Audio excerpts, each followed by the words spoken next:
Amables televidentes, bienvenidos a Matemágica, programa de sensibilización en matemática e historia de la ciencia, original de San Rafael Televisión. Nuestro patrocinador, el estadero Yacutur, ha estado con nosotros durante más de 200 programas y eso siempre estaremos muy agradecidos. Vamos a leer la frase que ya habíamos comenzado en la sesión anterior de Al-Khwarizmi. Me lo tengo que leer porque no me la he grabado y creo que nunca me la voy a grabar, ¿cierto? Al-Khwarizmi pues vivió hace como 1000 años, ¿cierto? Sí, más o menos 1000 años. En el siglo X, él es un persa, y Al-Khwarizmi, pues obviamente no hay retratos de él, no hay fotografías, porque Al-Khwarizmi pues nació en una época donde no se había ideado la fotografía, pero nuestro buen amigo Al-Khwarizmi aparece una ilustración, ¿cierto? Un recuerdo, ahí alguien se imaginó cómo podría ser ese señor cuando vivía en el siglo X, hace 1000 años, ¿cierto? Entonces, alguien hizo una ilustración, un dibujo, una pintura, y aparece en el álgebra de Baldor, Aurelio Baldor.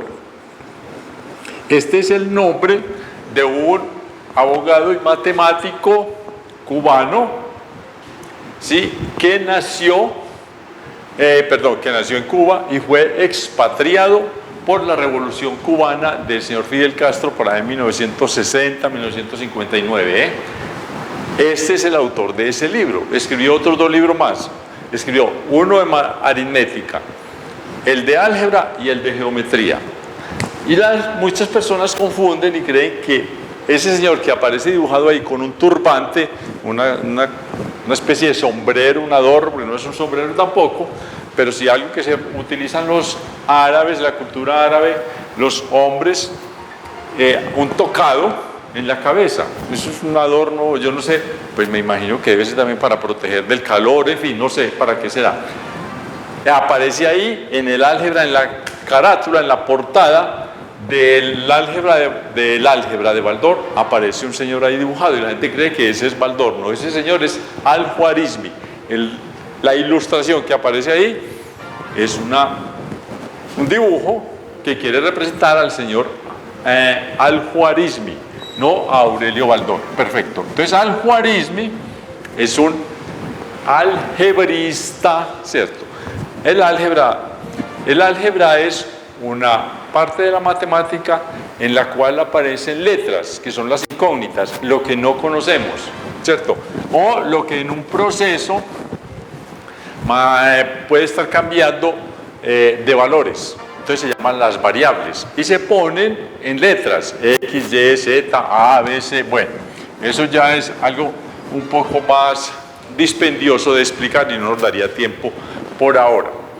Al-Khwarizmi era también un humanista, además de un algebrista, y alguien le preguntó, se dice que le preguntaron a Al-Khwarizmi cuál era el valor de un hombre, de una persona, y él dijo lo siguiente, muy importante para él, como matemático, como algebrista, trató de hacer una analogía, ¿sí? Lo mismo que hizo el ruso, se me olvida el nombre, bórrame ahí porfa, ¿cómo se llama este huevón? ¿Cómo se llama el autor ruso? Puta. Dostoyevsky, no. Tolstoy, gracias, amigo. Tolstoy. ¿Cómo me olvidé León Tolstoy? Listo. Ahora sí. 1, 2, 3. Entonces, el señor Al-Khwarizmi también tiene como una analogía similar a la que hizo Tolstoy. ¿Recuerdan que lo vimos en las frases la frase que leímos durante 10 programas anteriormente, una de León Tolstoy, ¿cierto? Hacía una analogía de las fracciones con el valor de una persona. Lo mismo hizo lo mismo, pero antes, ¿cierto? Lo mismo hizo Al-Khwarizmi, cuando le preguntaron que qué valor tenía un hombre, en realidad una persona, y él dijo así: si tiene ética, su valor es 1. Si además es inteligente, agrégale un 0. Entonces tenemos un 1. Si tiene ética. Si es inteligente, hay que agregarle un 0 al 1, a la derecha, por supuesto. Dice, si también es rico, súmale otro 0. Será 100. Si además es una bella persona, su valor será 1000. Le agregamos otro 0. Bien, va bien ese señor, Tiene inteligencia, ética y es alegre, amable, cordial, ¿cierto? Entonces vale 1000. Ojo pues, pero si pierde el 1 que corresponde a la ética, si no tiene ética, perderá todo su valor, solo le quedan los ceros. Eso lo dijo Al-Khwarizmi. Y con esta frase hacemos una corta pausa en nuestro programa y nos vemos enseguida.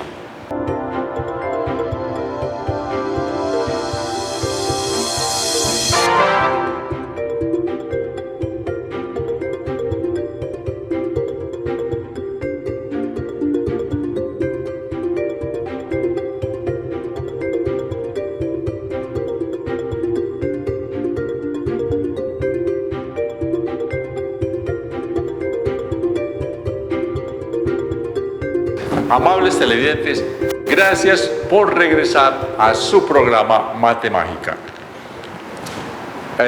Antes de cambiar el tema, ¿cierto? Porque habíamos venido hablando durante no sé cuántos programas, pero una muy buena cantidad, de cómo se ubica o cómo los hombres, cómo la humanidad fue descubriendo lentamente durante unos 25 siglos, durante unos 24 siglos, cómo era la ubicación de su hábitat, el planeta Tierra, en el sistema solar y en el universo. Fue una tarea dispendiosa, lenta, demandante, se necesitaba mucha capacidad, para ubicarla bien se necesitan muchas herramientas, pero a medida que pasaban los años iban mejorando las herramientas. Al principio no teníamos ninguna herramienta, solo era lo que nos parecía. Eso se llama especulación. Entonces los primeros que intentaron ver qué era lo que pasaba con nuestro entorno, el planeta Tierra, hacían especulación, especular. Es decir, tratar de explicar solo con la razón, ¿cierto? Lo que vemos y qué nos dice, qué puede decir nuestra mente con respecto a eso. Entonces, especular es cuando uno no tiene, digamos, herramientas, cuando no tiene manera de ver mejor los hechos, ¿cierto? Si no tiene herramientas, entonces solo queda la capacidad de raciocinio, pero las herramientas mejoran nuestra capacidad de raciocinio. Entonces por eso uno podría, digamos, reírse de las ingenuidades de, por decir cualquiera, de Pitágoras, que es el que más bronca le tenemos. Por el teorema de Pitágoras. La gente dice, pero Pitágoras, ¿para qué es por inventar boba? Los estudiantes me dicen a mí, ese maldito, así de frente, ese maldito Pitágoras, ¿por qué se inventó ese hombre? Para molestarnos la vida. No fue eso, es porque es una inquietud. Lo que pasa es que a uno el que le molesta la vida es el método pedagógico, no Pitágoras. Son los métodos pedagógicos, la forma en que los ministros de educación del planeta dicen cómo se debe enseñar y ellos no saben nada porque ellos generalmente son politiqueros, no pedagogos. Entonces, la gente le echa la culpa a los profesores y a Pitágoras, pero más culpa tienen los gobiernos. Y no estoy diciendo el gobierno colombiano, estoy diciendo los gobiernos, porque los señores ministros que no saben nada de pedagogía, que puedan algunos que hayan educados ahí a la lata, someramente, entonces ellos deciden qué es lo que hay que hacer. Y como nunca han estudiado pedagogía, ni psicopedagogía, ni sociología, ni antropología, ni historia, ni nada de esas cosas, no saben qué es lo que hay que decir. Ok, listo, entonces podemos burlarnos de Pitágoras porque especuló y se equivocó. Uno podría burlarse, pero hay que ser, digamos, hay que ser uno un poco sensato, ¿cierto? Hay que tener un poco de indulgencia con nosotros mismos, porque es que Pitágoras es Pitágoras allá, sí, pero Pitágoras es representación mía hace 26 siglos. Entonces, si se equivocó, es razonable que se equivoque, ¿cierto? Pero no podemos pues como burlarnos. Ahora, en un goce, para distender un poquito la clase, podemos hacernos, pegar una cosadita a Pitágoras. Pero después hay que, obviamente, en sensatez, respetarlo, en fin.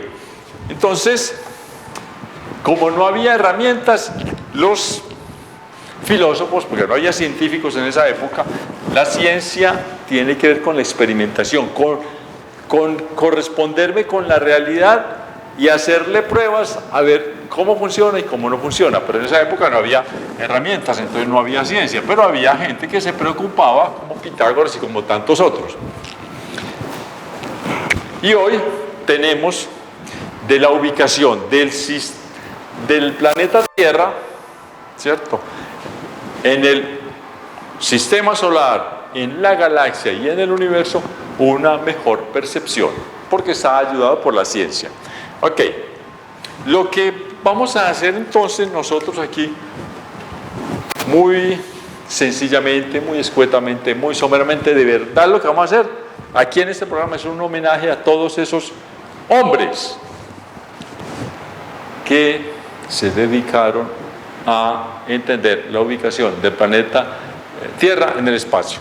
Eso es importante porque eso nos ayuda a ubicarnos, a mejorar, nos ayuda a estar mejor posesionados de los asuntos humanos y terrícolas. Ok, entonces vamos a hacer acá, si lo alcanzan a ver, yo creo, Santiago, eso se alcanza a ver, ¿cierto? Esta partecita acá, listo.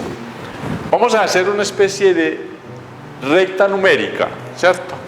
Una línea recta en la cual yo voy poniendo números a medida que avanzo, igual, similar a como un metro.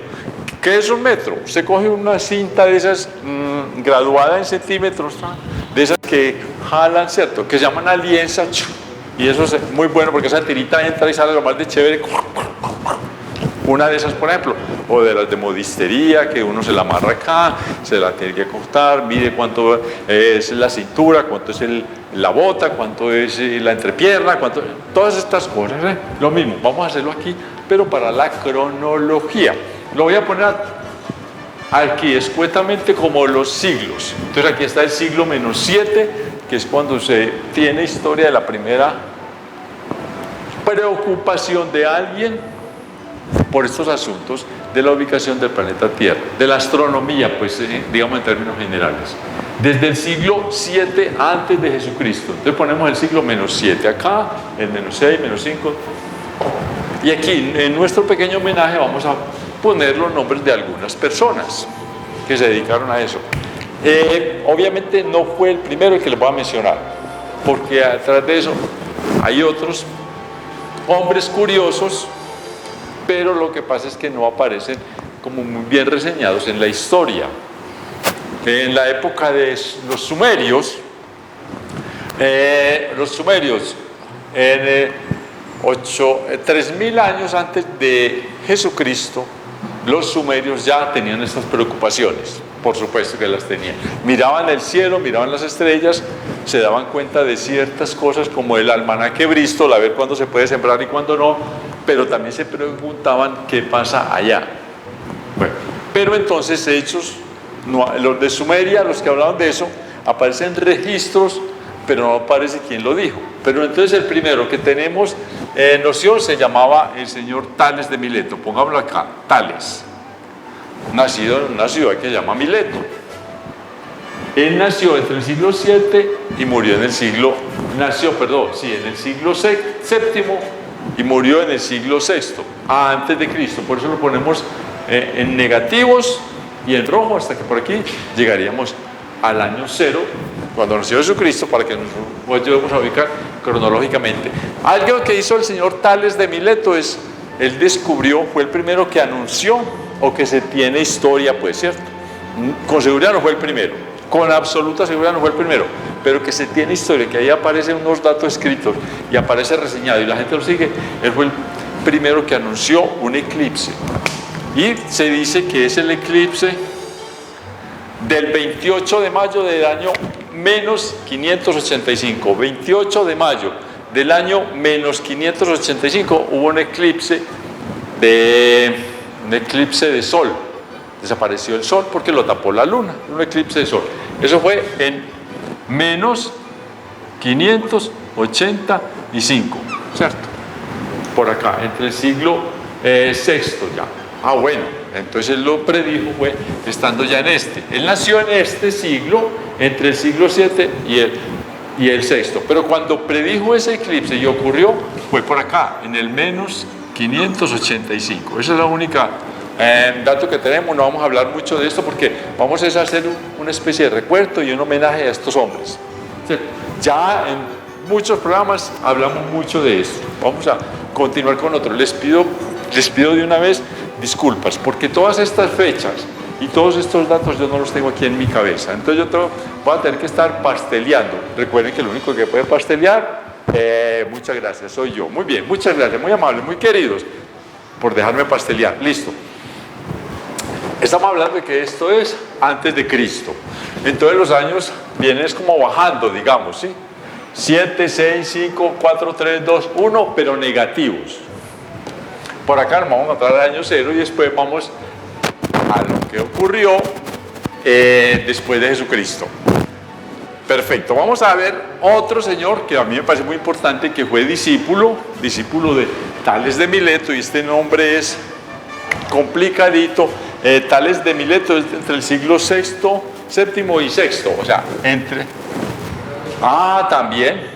también, a finales de empieza por acá, digamos que Tales nació por aquí así, pero Anaximandro, que es su discípulo, nació por aquí así, en este año, en el 610, pongamos el 610, y vino hasta el siglo V. Él era discípulo, ¿sí?, de Tales de Mileto. Se llama, pongámoslo aquí, Anaximandro. Uy, qué nombre tan... Bueno, los nombres de los griegos son muy locos. Anaximandro. Bueno, no hagamos chistes bobos, hombre. Pereza. Ok. ¿Qué hizo Anaximandro cuando le tocó? Él se ponía a ver el sol. No nos burlemos, hay que ser un poco condescendientes, ¿cierto? No podemos burlar, pero él tenía un error, como yo lo veo, la explicación. Yo me leí que Anaximandro había dicho que está una esfera, ¿cierto?, que es más bien como oscurona, no sé qué, y que el sol, vamos a pintarlo más bien, y borro. Lo voy a pintar por acá, en azulito, Aquí está el planeta Tierra, ¿cierto? Ok, planetica azul, por aquí está Anaximandro, dibujémoslo verde, que Anaximandro era un viejo verde, mirando para arriba, y él se imaginaba que acá alrededor, ¿cierto?, había como una esfera, ¿sí?, y que hacia acá, detrás de esta esferita, él no decía ni nada, había como una esfera, él no decía de qué color, ¿cierto?, pero que por acá, esto era ¿cómo digo yo?, un montón de fuego. Eso para que es candela, candela, candela por todo alrededor. Obviamente aquí lo estoy dibujando en un tablero, pero hágase de cuenta que eso es en el espacio, entonces es una bola de fuego. Y adentro de esa bola de fuego, la bola de fuego por dentro es hueca, ¿cierto? Y por dentro es hueca. Y esa bola, adentro de esa bola de fuego hay otra bola que se llama el planeta Tierra, donde está sentado este viejo verde del Anaximandro, ¿cierto? Ahí está parado él en el planeta Tierra, mirando hacia arriba, y él sabe que aquí hay una esfera que le permite ver ese fuego.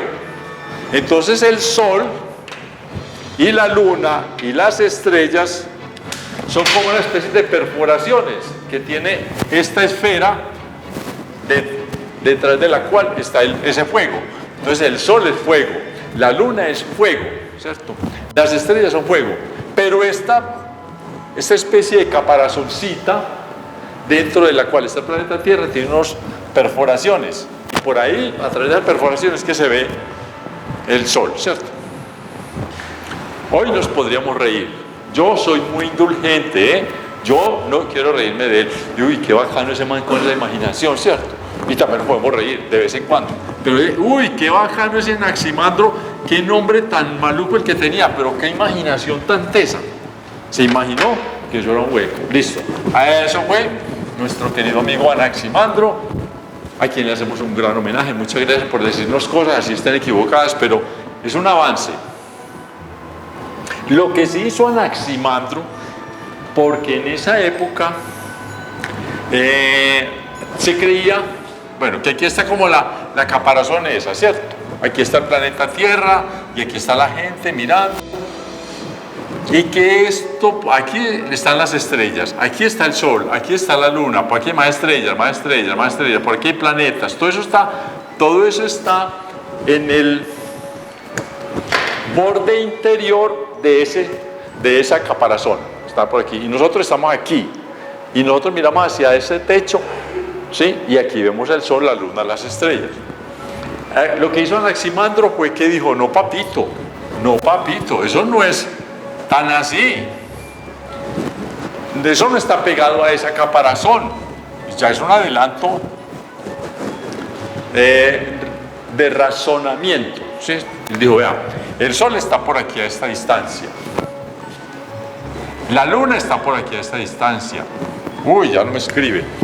Los planetas están a distancia. Entonces lo que hizo fue ponerle distancias a esos elementos. El sol está en un lado, las estrellas en otro, la luna en otro, no están en un mismo nivel, ¿cierto? No están pegados a la misma caparazón.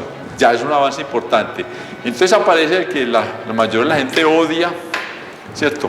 Vamos aquí, en este siglo V, entre el siglo VI y el VII también aparece por acá, pongámoslo para acá, el 570, el 480, el 570, por aquí aparece Pitágoras de Samos, a quien la mayoría de la gente odia por el teorema de Pitágoras.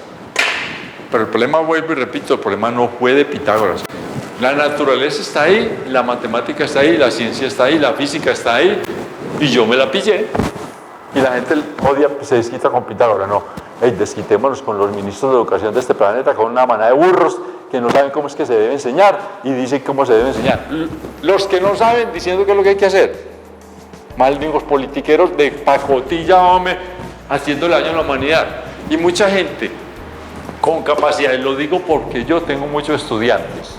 La mayoría, todos los estudiantes tienen capacidad para aprender. Pero es que lo que hay que cambiar es la pedagogía, que es lo que los malignos ministros de educación del planeta entero no se han podido dar cuenta, y ellos son los que dirigen esto. Bueno, ok, ya, me desquité. Bueno, Pitágoras. A ver, Pitágoras decía que el planeta Tierra, donde nosotros vivimos, era el centro del universo. Y que también, como Anaximandro, él pensaba que allá había un fuego exterior, ¿cierto? Y que esa es la parte más importante. El primero que se le ocurrió que la Tierra, sí, se le ocurrió, lo que venían diciendo muchos, que el centro del universo es el planeta Tierra, ¿sí?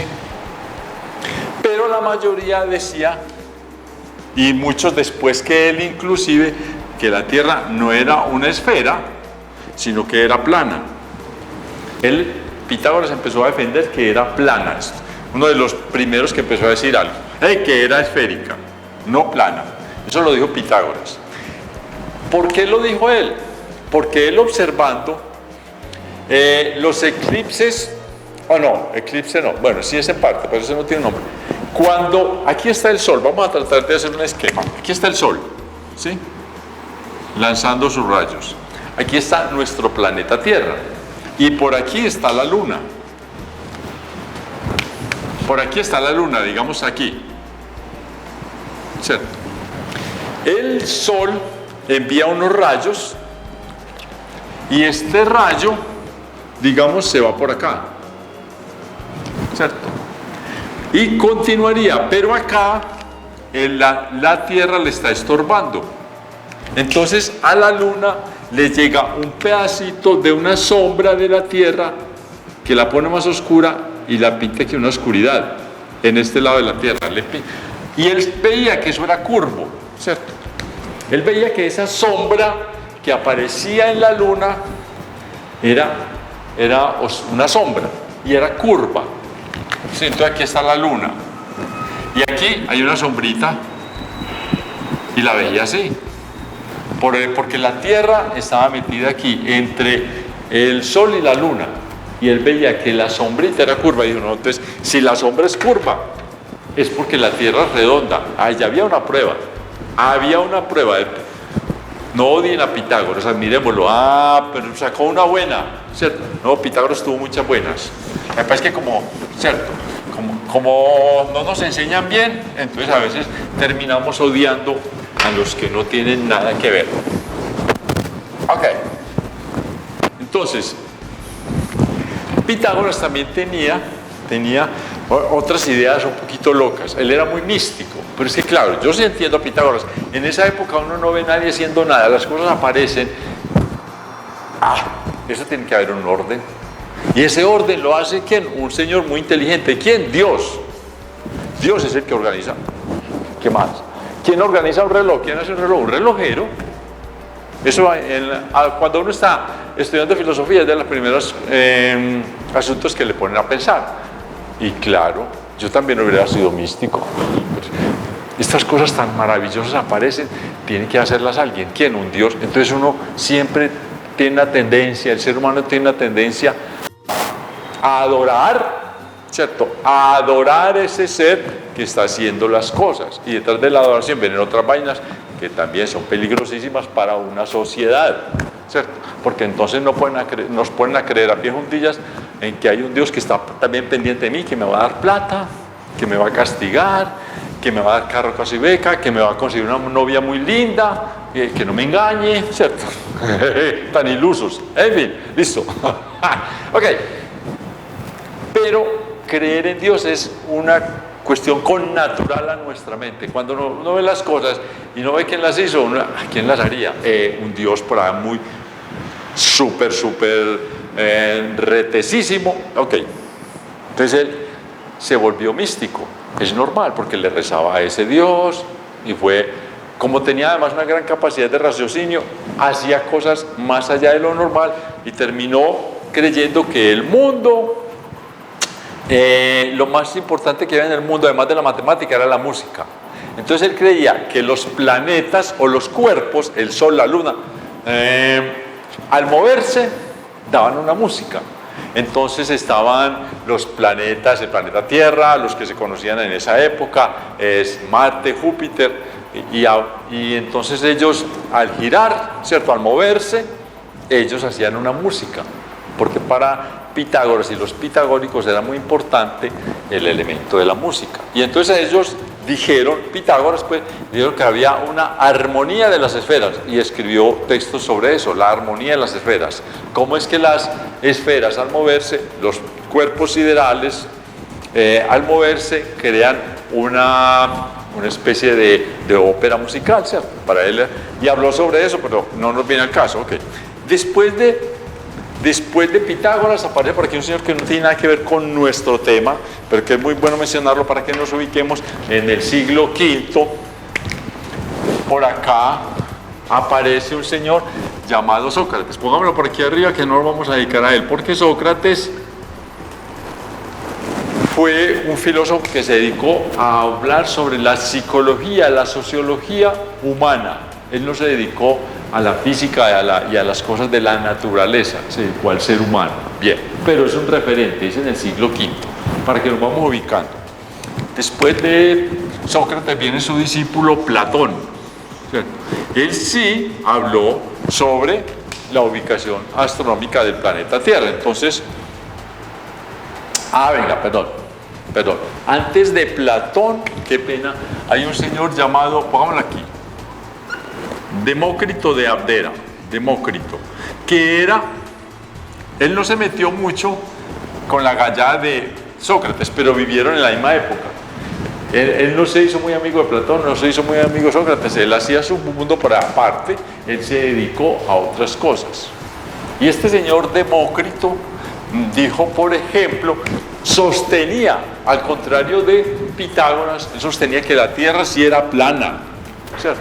La Tierra es plana, y tenía argumentos y defendía apasionadamente la idea de que la Tierra era plana. En ese punto se equivocó, pero Demócrito era un teso, ¿cierto? Ese fue el que dijo, vea, es que el mundo está hecho es a través de átomos. ¿Okay? Y el Sol es una mole de átomos, y el planeta Tierra es una mole de átomos, y la Luna es una mole de átomos. Eso es importante. Pero nos dedicaría a otra cosa, ya nos iríamos hasta la física de partículas, la física cuántica y la química, y por ahora no nos interesa, pero es importante porque él también se dedicó a este tema de la ubicación del planeta Tierra. Ahora sí, Platón sí decía, vamos a ver qué,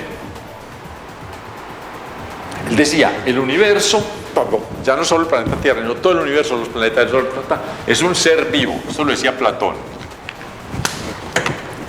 Es un ser vivo.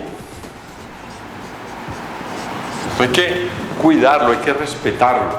Bien, ese ser vivo, ¿cierto?, que siente, que se da cuenta, que percibe, también es único. Y saben que además es esférico. Ahora, todo, ¿cierto? El universo en sí es esférico, decía Platón. Y también la mayoría de las cosas que contiene son esféricas. ¿Por qué? Porque la esfera, aquí lo dibujamos como un plano, un círculo, pero en realidad es una bola, una esfera, una pelota. Es la figura más bella, ¿cierto? Y es la figura más equilibrada que hay en la naturaleza. Entonces, el universo también, cuando se hizo a sí mismo, se hizo esférico, porque es una forma perfecta. Eso lo decía Platón, ¿cierto? Y además es una forma muy hermosa. Así sea la más, así sea muy simple, ¿cierto? Es muy sencilla, pero es perfecta. Para él era más perfecta que la línea recta. Entonces el universo, como es un ser tan bello, tan inteligente, es un ser vivo y es único, se hizo a sí mismo perfecto, hermoso, vea, se hizo esférico. Ok. Viene ahora uno de los que yo admiro mucho, que también fue discípulo de Sócrates y fue compañero, también fue discípulo de Platón, un poco de Sócrates en un tiempo. Después, cuando ya Platón era el que dirigía la academia esta, también fue estudiante de Platón y después se hicieron ya compañeros, ¿cierto? Se llama Eudoxo de Cnido. Entonces él nace por aquí en el siglo V, pero por acá finalizando, por aquí nace Eudoxo de Cnido, antecitos de terminar el siglo V, ya llegando, faltaban, pongámosle 10 años antes de que terminara este siglo, nació Eudoxo de Cnido y viene hasta la mitad, por aquí hasta aquí, digámoslo hasta acá. Esta es la vida, aquí está contenida la vida de Eudoxo. Eudoxo es un teso. No me quiero demorar mucho, pero Eudoxo hizo demasiadas cosas importantes. Él fue el que diseñó, mirando en las noches, que es donde mejor se puede tener esa intuición, porque es que de día es muy difícil, de verdad, porque uno solo ve nubes y el sol y la luna y no ve más nada. Pero de noche usted sí alcanza a ver las estrellas, uno por aquí, otro por allí, otro por ahí.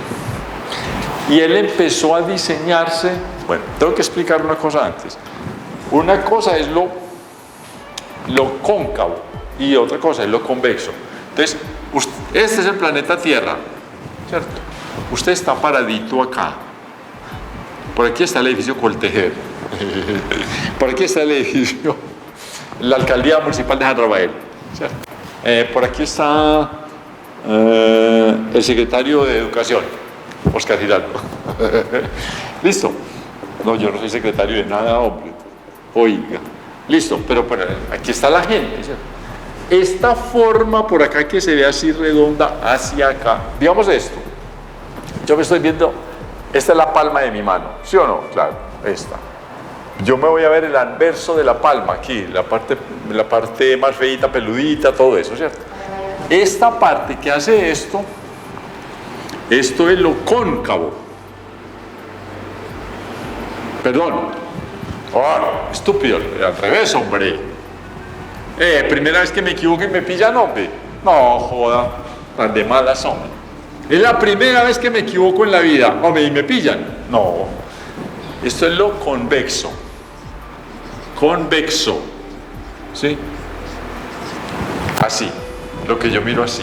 Cuando lo cóncavo es al contrario. Entonces lo convexo sería por acá, ¿cierto? Y lo cóncavo sería por acá. Esta parte, la que yo miro así, la cava, ¿cierto? El hueco, lo que yo miro el hueco, eso es lo cóncavo. Pongámoslo aquí adentro. Entonces, cóncavo y convexo, ¿cierto? Es necesario para que podamos entender qué fue lo que hizo Eudoxo cuando le dio por fastidiar a la humanidad y a los pobres estudiantes de bachillerato, sobre todo, los más jóvenes y los más ingenuos, y entonces son de los que abusamos pedagógica y académicamente. Entonces, él vio allá en las pasadas y se lo imaginó esférico. Se lo imaginó esférico porque algunos decían que era esférico, ya lo había dicho Pitágoras, también lo decía Platón, entonces él acabó ahí en su imaginación y se lo imaginó que al mirar hacia la noche y ver las estrellas, ¿cierto? Y él está por acá, Eudoxo, mirando así, bueno, y yo no sé qué pasa porque yo no sé dibujar, y este es Eudoxo mirando y se lo dibujó esférico. Y acabó, yo no solamente ve una parte de esa concavidad, ¿cierto? Una parte de ese techo, desde abajo uno la ve, una parte, pero él quiso imaginársela toda, pero digamos, se imaginó esta parte. Volvemos a hacer una especie de giro acá que necesitamos para explicar ciertas cosas. Ok, un poquito, voy a adelantarme un poco en el tiempo para explicar esto. Hubo un señor a quien veremos ahora, llamado Eratóstenes, que fue el que se figuró que si esta es la Tierra, uno podría tomar las medidas. Fue posterior a Eudoxo. Eratóstenes es posterior como por ahí unos 150 años, más o menos, calculo yo. Pero él se imaginó que la Tierra era esto, porque él fue el que la midió. Después veremos eso. Y dijo, para poder medir la Tierra, hagámonos esta idea, ¿cierto? Yo tengo por acá unos líneas imaginarias sobre esa pelotica y le dibujo unas líneas que se van a encontrar en los polos. Aquí se cruzan. Esta línea por acá viene y se encuentra aquí. Pero yo voy a dibujar otras que nunca se van a encontrar, que le van a dar la vuelta, ¿cierto? Y por acá, y esta es la línea ecuatorial, y esta está y no sé qué, ¿cierto? Estas de acá, las que van así en vertical, digámoslo, se van a encontrar en los polos. Pero las de acá, estas horizontales, nunca se van a encontrar, nunca se van a chocar unas con otras, no se cruzan, siempre va a estar ahí y es una sola. Estas, las verticales, sí se cruzan, ¿listo? Esto fue lo que se imaginó Eratóstenes en alguna época, basado en lo que hizo previamente Eudoxo de Gnido. Esto lo hizo sobre, digamos, una parte que se ve convexa, ¿cierto? La pelotica allá, yo veo la parte de afuera de la pelota. Lo que hizo Eudoxo de Gnido, me fui hasta acá para poder que interpretaran mejor el asunto. Lo que hizo Eudoxo de Gnido fue figurarse que a través de la noche lo que uno ve en el espacio, ¿cierto? Ya es así, ¿cierto? Y le dibujó esas cositas, pero acá, entonces Entonces es muy difícil lo que yo no sé pintarlo. No, es que ni me atrevo a hacerlo porque pues se las imagino aquí las rayas, una por aquí, otra por aquí, en fin, ¿cierto? Y eso arman, si lo fuéramos a ver como en un plano, arman un plano cartesiano, unas así y otras así, listo. Pero están sobre una superficie imaginaria cóncava, así yo las miro y yo me imagino las líneas cruzando unas de para allá, unas así y otras así, listo, ya, eso es lo que hizo Eudoxo, importantísimo. Parece una tontería, pero eso nos ayuda a ubicar mejor las posiciones de las estrellas. Ahora, espero que les haya quedado bien, bueno, someramente explicado este asunto, porque eso fue una de las cosas que hizo entonces nuestro querido amigo Eudoxo de Gnido, importantísimo. Pero hizo muchas cosas, ¿cierto? No podemos, pero sí lo voy a mencionar. Es importante, porque él también era tan inteligente, este loco, que se imaginó, ¿cierto? La esfera aquí, la esfera pero celeste, lo que uno ve de noche. Por aquí él sabía que por aquí está el planeta Tierra girando, pero que el planeta Tierra no giraba derecho, sino que hacía unos bamboleos. Y que si yo trazo un eje y me invento el eje de la Tierra, ¿cierto? Y el eje lo apunto acá, la puntica del eje, esta es la Tierra, esta pelotica es la Tierra, por aquí está el eje que pasa de acá, desde el polo norte hasta el polo sur, ¿cierto? Y que yo voy a extender ese eje hasta acá. Cuando ese eje empieza a moverse, ¿sí? Él se dio cuenta, pero aquí en su imaginación, aquí se va, de verdad, vale la pena entender esto para que veamos la capacidad geométrica, sí, el talento geométrico que tenía Eudoxo de Gnido, que es muy poco mencionado, no lo conoce nadie, pero era un genio. Esta pelotica aquí, que gira, el eje de esta pelotica que gira mucho, ¿qué figurita me hace acá? Todo esto es imaginario. Y él se puso a estudiar, se dio cuenta que eso formaba un 8, ¿cierto? Hace esto. Cuando el eje apunta, hace así, como un rayo láser, y yo lo hago así, ¿cierto? Todo esto es imaginario, muchachos. Este eje no existe, esta bolita no existe. Pero él sí se imaginó, ¿qué tal si de verdad que hubiera una pared curva, ¿cierto? Ese eje de un planeta con el bamboleo que figuritaría, dijo, es un 8. Pero no es un 8 porque allá esto es curvo, ¿cierto? Lo que acabo de dibujar acá, esto es curvo. El 8 es así, metido allá dentro de una cuevita, es como dibujar el 8 aquí. Entonces no le da un 8, le da un 8 doblado, medio doblado, ¿cierto? Curvo. Ok, acá estamos en un plano, lo dibujo así, pero ustedes son capaces de imaginar este 8 aquí, adentro de la palma de la mano, en el cuenco de la mano. Listo. A eso lo llamó él, él en esa época lo llamó así, hipopede. Esto tiene que ver pie, esto es pede es pie, hipo es caballo, algo así como tiene que ver con el pie del caballo.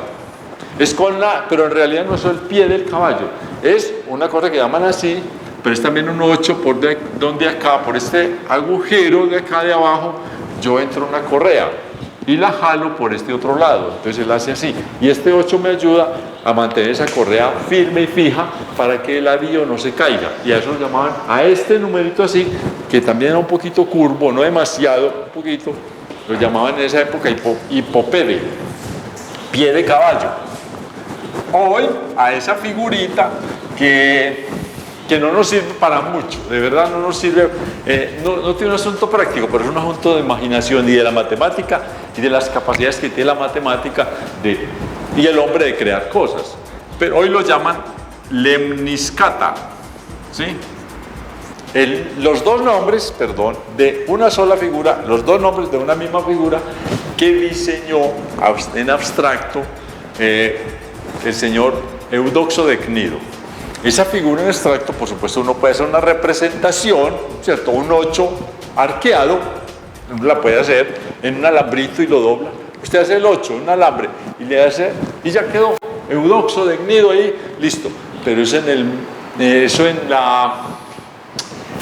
la realidad no existe. En la realidad no existe.